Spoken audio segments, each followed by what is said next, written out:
자, 관계 데이터 연산에 대해서 말씀을 드리겠습니다. 자, 지금부터는 데이터베이스를 이용하는 방법에 대해서 이제 말씀을 드릴 거예요. 자, 이 관계 데이터 연산, 자, 이 이론을 이용을 해서 SQL이라는 것이 만들어졌어요. SQL은 다음 시간에 제가 설명을 드리겠습니다. 자, 관계 데이터 연산에는 두 가지가 있습니다. 관계 대수와 관계 해석이 있는데 차이점이 있습니다. 시험에는 차이점이 나와요. 관계 대수에 대한 설명이 아닌 것은 해서 관계 해석에 대한 설명을 주고 찾는 그런 문제가 나옵니다. 자, 예를 들어 설명을 드릴게요. 개념을 이해하시는 게 중요하죠.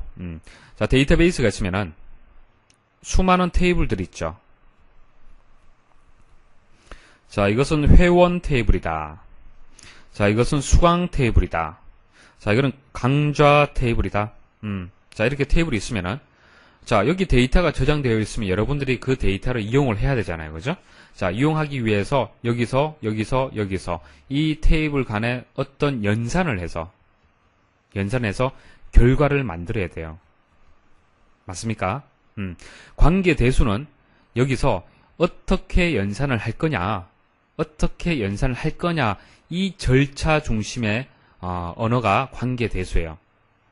자, 다시 우리가 기존에 현재 데이터베이스에 저장되어 있는 테이블 중에서 내가 어떤 결과를 만들어야 되는데 그 결과를 어떤 연산을 이용해서 어떻게 만들 거냐, 자, 그 절차 어떤 순서대로 해서 결과를 만들 거냐, 자, 그 절차를 중심적으로 하는 언어가 관계 대수예요.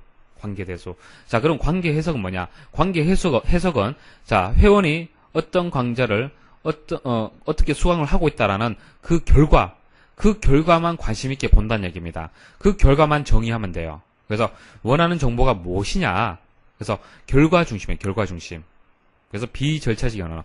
어떤 절차가 없습니다. 절차가 중요한 것이 아니라 결과가 중요하다는 얘기예요. 자, 차이점 이해를 하시겠습니까? 그래서 관계 대수는 절차적인 언어, 어떻게 해서 결과를 만들 거냐, 그런 연산자와 관련된 거고요. 자, 비절차적인 언어인 관계 해석 같은 경우에는 결과 정의를 하는 것이 관심 있게 보는 겁니다. 자, 관계 대수는 이제 분류가 순수 관계 연산자가 있고 일반 집합 연산자가 있어요. 자, 뒤에 상세하게 설명을 드릴 겁니다. 자, 관계 해석은 튜플 관계 해석이 있고요. 도메인 관계 해석이 있습니다. 자, 관계 대수는 특별히 SQL의 이론적 기초가 되고요. 자, 관계 대수를 제가 이제 설명을 드릴 건데 다음 시간에 설명드릴 SQL하고 비슷하다라고 생각을 하시면 돼요.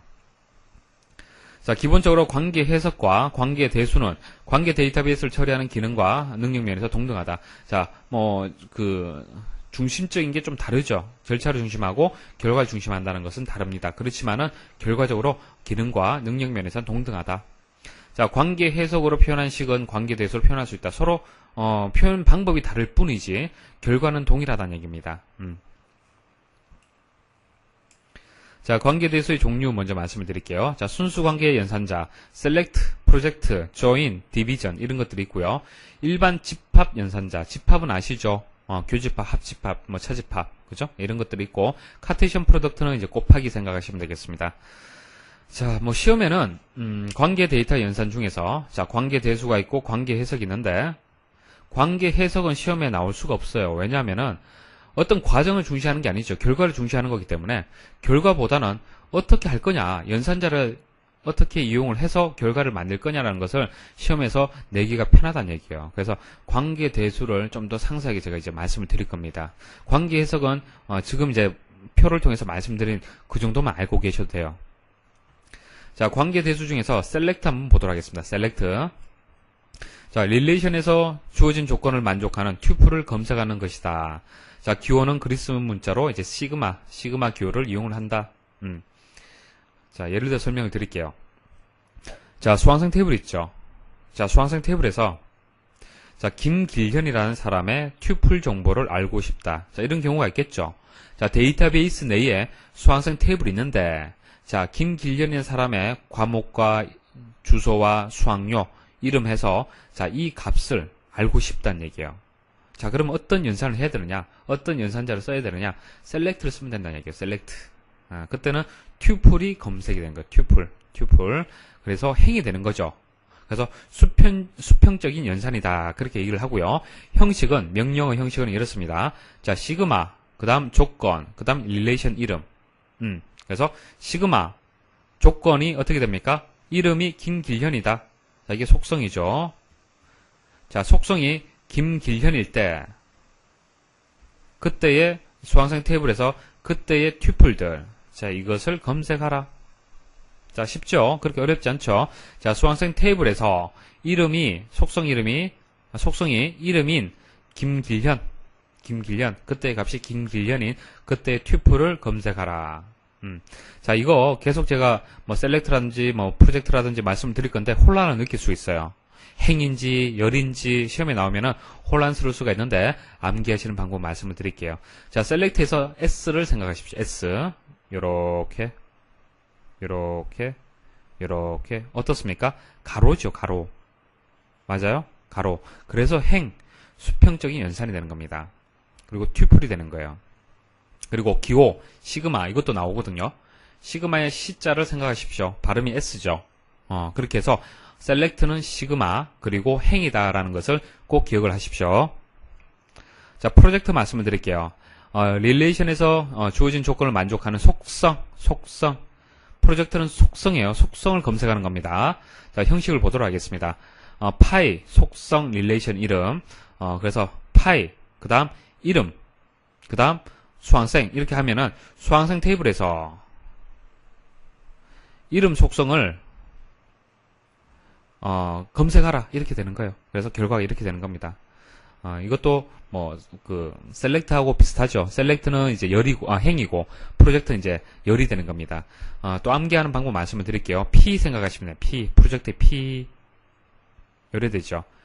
먼저 위에서 아래로 열을 먼저 생각해 주셔야겠죠. 그래서 속성, 열, 수직적인 연산, 그리고 파이 할 때 파이를 P 발음 생각하시면 되겠죠. 그래서 파이하고 관련이 있고 기호로 프로젝트는 파이 그리고 열, 속성을 검색을 한다. 자, 꼭 기억을 하십시오. 자, join은 두 개의 릴레이션 A와 B에서 공통된 속성을 연결하는 것이다. 자, 이런 경우 많을 겁니다. 그죠? 회원 테이블이 있고 수강 테이블이 있으면은 자, 회원 테이블이 있고 수강 테이블이 이렇게 분리되어 있죠. 자, 정규화 과정 거치게 되면은 하나의 테이블로 만드는 것이 아니라 이렇게 분리하지 않습니까? 그런데 내가 알고 싶은 데이터는 여기도 있고 여기도 있죠. 어떤 학생이, 어떤 회원이 어떤 과목을 수강한다. 자, 그 정보를 알고 싶은 거예요. 그러면 여기 있는 데이터와 여기 있는 데이터를 묶어서 검색 결과를 만들어내야 돼요. 그게 join을 이용해서 할 수 있는 겁니다. 자, 조인을 하려면 공통되는 속성이 있어야 돼요. 보세요. A가 있고, B가 있고, B가 있고, C가 있잖아요. 그죠? 그러니까 B값, B 속성, 이게 조인 속성이 되는 겁니다. 연결고리가 되는 거예요. 뭐, 회원과, 그 다음, 자, 수강이란 테이블이 있으면은, 뭐, 회원 번호, 회원 아이디, 자, 여기도 회원 아이디가 있고, 여기도 회원 아이디가 있으면은, 회원 아이디를 가지고 서로 조인을 할 수가 있겠죠. 그것을 생각하시면 돼요. 자, 그래서 같은 값을 가질 때, 자, B1, 그리고 또 B1이 여기 있네요. 자, B2. 그래서 요렇게. 자, 조인 속성이 같을 때, 그것을 가지고 이렇게 결과를 만드는 겁니다. 두 가지 표현 방법이 있는데요. 내추럴 조인, 자연 조인이 있고요. 이퀴 조인, 동등 조인이 있습니다. 자, 동등 조인은 공통되는 속성을 중복해서 표현한 거예요. 자, B가 두 번 있죠. 자, 그다음 내추럴 조인은 공통되는 걸 제거했어요. A, B, C. 보기 좋은 건 어느 겁니까? 이거죠, 그죠? 중복되는 걸 제거하는 게 낫죠. 자연스러운 조인이다. 내추럴 조인이다. 자연스러운 것은 중복을 제거한 거다. 그렇게 기억을 하시면 되겠습니다. 자, 디비전, 나눈다는 얘기죠. 자, 나누어지는 릴레이션인 A는 릴레이션 B의 모든 내용을 포함하는 것이 결과 릴레이션이다. 자, 실제 예를 들면 가장 쉽습니다. A 나누기 B. 자, 그러면 A에서 B가 가지고 있는 것들, 그죠? B가 가지고 있는 것들의 그 값들을 가져오면 되는 거예요. 보세요. 자, B1, B2죠. B1과 B2를 공통으로 가지고 있어야 돼요. 자, B1, B2. 자, 공통으로 가지고 있네요. 그죠? 자, 뭡니까? A1이네요. A1. 자, 그 다음 B1, B2 공통으로 가지고 있는 속성이 A5. 맞습니까? 그래서 결과가 A1, A5 이렇게 되는 겁니다. 자, 다시 한번 말씀드릴게요. 자, B1과 B2를 동시에 가지고 있어야 돼요. 자, B1과 B2를 동시에 가지고 있는 것이 A1이잖아요. 자, B1과 B2를 동시에 가지고 있는 것이 A5잖아요. 나머지는 어때요? 나머지는 B1과 B2를 가지고 있지 않지 않습니까? 그래서 해당 사항이 없는 거예요. 나누게 되면 결과는 이렇게 되는 겁니다. 합집합 말씀드릴게요. 자, 합집합은 두 개를 합치는 거죠. 예. 자, 요렇게